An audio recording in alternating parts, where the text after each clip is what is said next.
Fish in Canada, brought to you in part by Coleman, the outdoor company. Muskol, repulsive since 1951. Princecraft Boats, the more you know, the better we look. And Mercury Outboards, #1 on the water. Today's Fish in Canada show is, well, let's say it's going to be unique. Who might try to kid? Today's show is monumental. Whoa! After all, the next 30 minutes, you're going to see the all-time Fish in Canada big fish record broken, shattered, annihilated. There you go, buddy. Oh, it's a flow! Baby! For this episode, Pete and I are fishing off the coast of Nova Scotia, and we're targeting the mighty Bluefin Tuna. Oh my God! They come up on their side. There you go. With 20 plus years of being in the fishing business, Ange and I are no strangers to battling big fish. We've both boated 7-foot plus sturgeon, as well as a giant marlin and a bruiser shark, each well over 400 pounds. We know full well, however, on this trip, those dudes are punks compared to what we're up against. Joining us on our tuna adventure are great friends Adrian Glode from the Millbrook First Nations and Joe Anthony from A&L Seafoods Limited, one of the largest crab processing plants in all of Canada. When you get into areas where there's large quantities of fish being landed, you'll have several Japanese buyers there, okay? And they see a fish and they know what that fish is, okay? Right. They know what they can get for it. Really? They know where the market's at, and in Japan that day, they're gonna have the fish there 24 hours later. You basically get what they give, sort of thing, right? They say You're we're going to at- give you you're at their $1 a pound or $15 a pound. Or $40 a pound, Right, yeah. so you're just taking your chance on whatever they... It could be a $40,000 fish, or it could be a $1,000 fish. Really, eh? That's how broad it is, yeah. Our skipper is Sandy Cavanaugh, one of the most colorful characters we've ever had the pleasure of sharing a boat with. This guy is the genuine deal, a real live Captain Highliner who spent his entire life at sea. His deckhands are Joshua Stevens and Dana Sillaboy. It takes a full crew like this in order to execute to the highest degree. Our tuna adventure starts out near the quaint little town of Canso, Nova Scotia. This place could be a postcard for Canadian Maritimes and just oozes fish. Captain Sandy and the boys are raring to go, and so are we. But first, we've got to catch some bait. In the Canso area, mackerel are the primary forage fish for bluefin tuna. There you go, Joe. It's a high-protein, high-fat fish that accelerates the growth of these giants unbelievably fast. With more than enough bait in the bin, we headed out to the ocean. Now it's time. Josh started to grab the gear while we all waited, chomping at the bit. When Sandy and Josh started setting up, we were like two little kids waiting for Christmas morning. The anticipation and curiosity was killing us. They grabbed hooks, line, elastic bands, and then the all-important part, the plastic jug, of course, the improvised bobber. I thought I'd seen it all in fishing. Hey, whatever floats your mackerel. Sandy kept hoping for the wind. I thought it was to allow our base to cover more water by drifting, but boy was I wrong. I mean, how often do you fly a kite for fishing? You do a little kite flying? Yeah, I'm gonna do some kite flying here now. Get it rigged up here.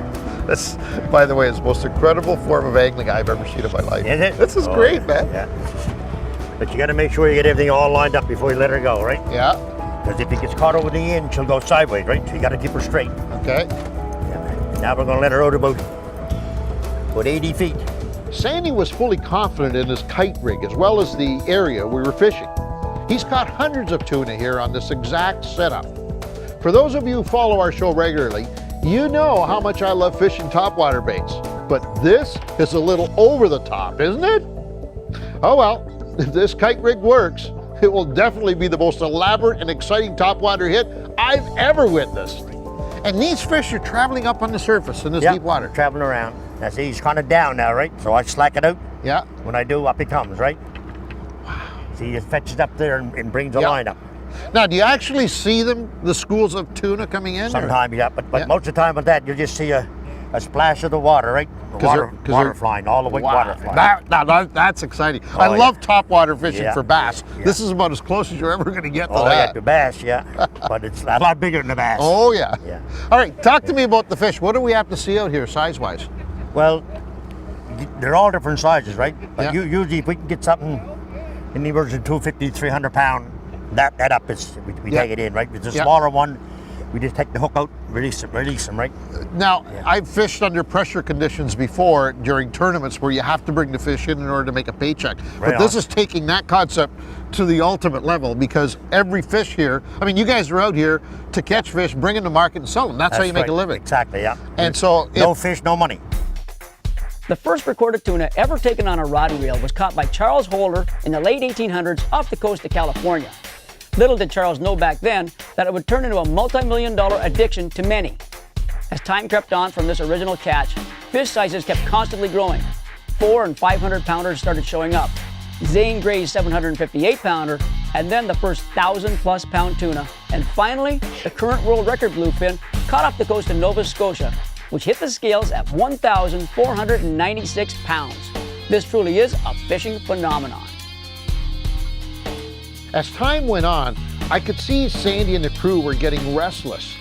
The weight is driving them to near fishing insanity. We all know what that feels like. Are the fish out here and just not biting, or are they just not out here at all? Now, it's time to head in and regroup. Tomorrow's a new day. Well, it's our final day, the last kick of the can, as we again hit the mighty Atlantic Ocean in hopes that all the stories were true. As we steam along in the dark morning light, we see what looks like a tiny city on the water. It's an incredible sight. We find out from the crew that it's the last of the commercial herring fishing fleet. It's the end of their season, and they need to have their nets up and out of the water by 6 a.m. So, we know we're in the right area for bait fish, but are the bluefin tuna here? That, my friends, is the million-dollar question. This is exciting. Look at the size of the tuna. So we just threw a herring right out to this big pot of tuna here. It's going to happen any second. We're going to get hooked up. Here we go. Here we go. Here we go. Here we go. Fish on, boys.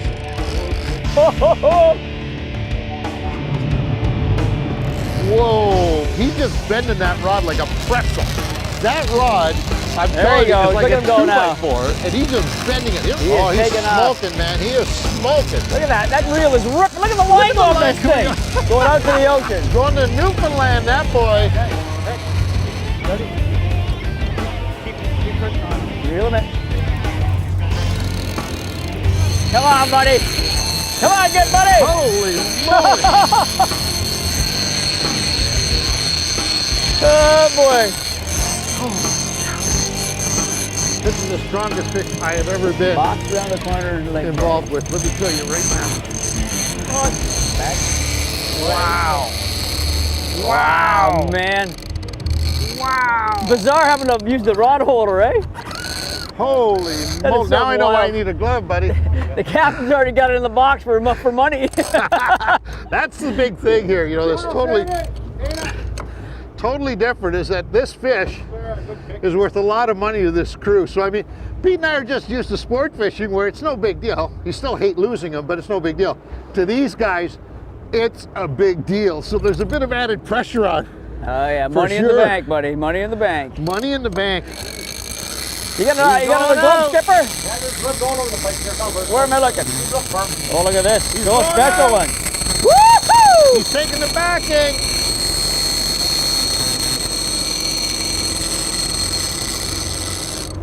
How's that spool looking? Not good, buddy. Are you ready to take over, Pete? Anytime. Okay. There's no sense in just one of us fighting a fish this size, so Angelo and I will both take on the battle. It feels like you got another boat. And then it's like you're tied. Yeah. The more stressed out a tuna gets from a long fight greatly devalues the fish. And believe me, Sandy wants top dollar for this one. There's nothing you can do, eh? Nothing you can do. Oh, man. That was wild. As big a reel as this is. They told us at the beginning that we'd have to pull the line in by hand and gather it with the reel. And both Pete and I said, well, what kind of a ridiculous notion was that? I know what they were talking about. The reel? You can pull in a bit if you want. Know what you're doing here? No, I don't know a damn thing. Now you're laughing at me, aren't you? You're right. Hey, I was just saying. You're my ballpark. That's right. Let it go. No, you big beast! Oh my God. Wow. That is unbelievable. Look at this thing. Look at him. That's 300-pound test line he's pulling out, and the drag is almost down to lock. Yeah. There he goes. No. There he goes.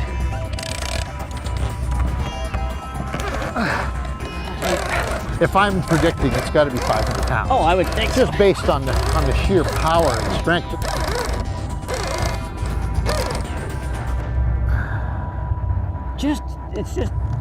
We're at a stalemate right now. He's there hanging on. We're still going with the boat, and there's no line coming in, no line going out.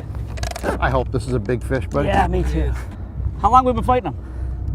40 minutes. 40 minutes. Oh, yeah, 50. I gotta tell you, this is much harder than it looks. You'd think that by having a rod stuck in a holder and us jumping around like a couple of monkeys, that things would be a breeze. Not so. I am sweating buckets. By not being able to use our backs and legs, we're stuck trying to pull in something as heavy as a car with our hands, arms, and shoulders. It's exhausting. Oh, Whoa. whoa. Wow. Said whoa. He's ugly now.